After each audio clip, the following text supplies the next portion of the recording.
What's up, friends? John here with Go Health Yourself, and I'm back. I know some people were curious and concerned if I was doing all right, but I'm doing great, and everything's going good. I've been working on some things behind the scenes here, and I'll be back to my normal Sunday uploads every week. And yeah, everything's going good. It's been warm up in here, Connecticut, which is awesome. I absolutely love the warm weather, the hot weather. I definitely prefer it over the winter here. So it's interesting. There's been some big wildfires in Canada, and the smoke has been coming all the way down to the East Coast and blanketing Connecticut, New York, and I'm not sure about New Jersey. I didn't hear anything about it, but I'm sure that they, saw some kind of haziness. But it's crazy. It like blots out the sky in Connecticut, or blots out the sun in Connecticut, and you can literally see the smoke in the distance and smell the wildfires, which is amazing because it's pretty far away, a few hundred miles. So today I'm going to talk about how I actually broke my neck. I'm sure that some people are curious of how it happened, and I know a few subscribers and viewers know happened, but I really haven't told the full story, so I wanted to go into that and be kind of transparent and show you, tell you exactly what happened. So I used to live in Florida, and I absolutely love Florida. I've never really felt at home in Connecticut. It's I just don't really like the state. And as soon as I moved to Florida, I absolutely loved it. And I moved down there one time, stayed there for about 3.5 years, and then moved back up to Connecticut. And I was like, I gotta go back down there. So I moved back down to Florida, and after about a year, that's when I broke my neck. But I'm gonna make the story as short as possible because it's a long story. But so I was addicted to painkillers down in Florida, and if you know about Florida's painkiller problem, it's a very big problem in Florida. They've cleaned it up a little bit, but it's still pretty prevalent. So I had, acquired this addiction before I even moved to Florida. So once I moved to Florida, I was hanging out with the wrong people, and I just started doing them pretty regularly because they're available and they were very easy to get. So we'll make a long story short, but so I had moved from place to place, and after a while I found myself homeless, and I was living out of my car.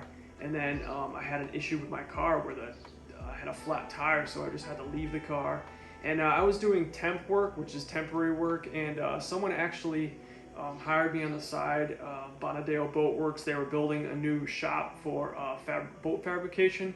So they hired me, and I was working with them, and I was going back and forth with like friends, pretty far away though, and I was going back and forth to that job, and but that's how I was making my money to afford my addiction. And so my car broke down, and I had a bike with me in the trunk, and so I had to work the next morning about I don't know, it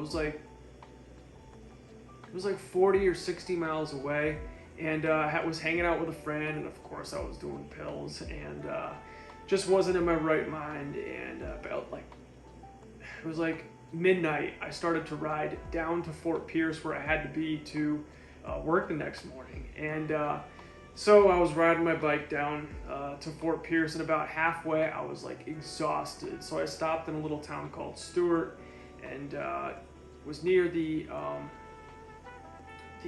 forgot, Intercoastal Waterway, I think it's called. It's there's land and then water, which is like a river, and then land, and then the ocean. And I went next to the Intercoastal Waterway. I think that's what it's called, but don't quote me.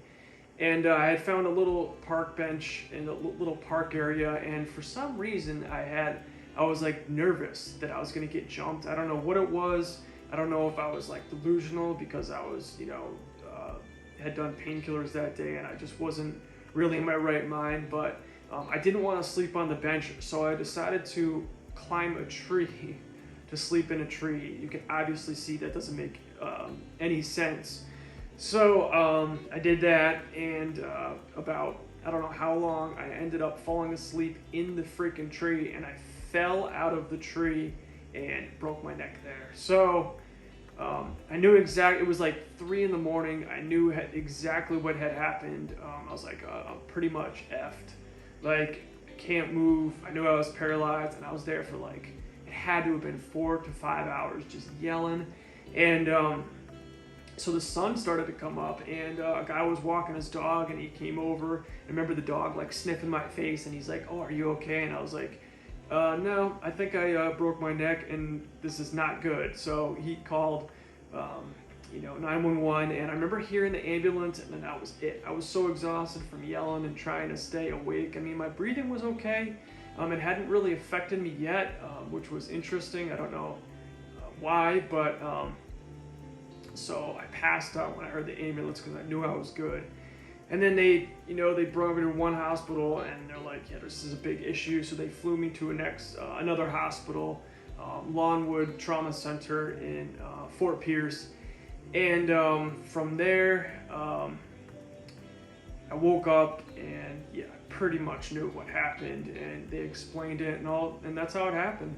So I ended up moving back up to Connecticut because my family I'm originally from Connecticut, and my family was up here for the support, and it's been like sport and stuff like that, and ever since. And I still, I really want to move back down to Florida, but if you know, with a spinal cord injury, you need care, you need all kinds of things, which is a pain in the ass. But so I plan on moving back to Florida, but that's how it happened. And if you guys have any questions about it, I can feel free to ask me. I've had addiction issues in the past with marijuana, painkillers. I did heroin for a little while. I never really had a problem with alcohol, but I was addicted to cigarettes, and I've quit all of those. So if you have any questions about addiction too, I can maybe give you some insight on that, because some of those drugs that I have quit, it's almost impossible to quit without help, and I've pretty much did it on my own with research and things like that. So have any questions, so feel free to ask, and I'm doing awesome, so just to let you know. So as always, stay strong, stay active, stay creative, and go help yourself, friends. Over and out.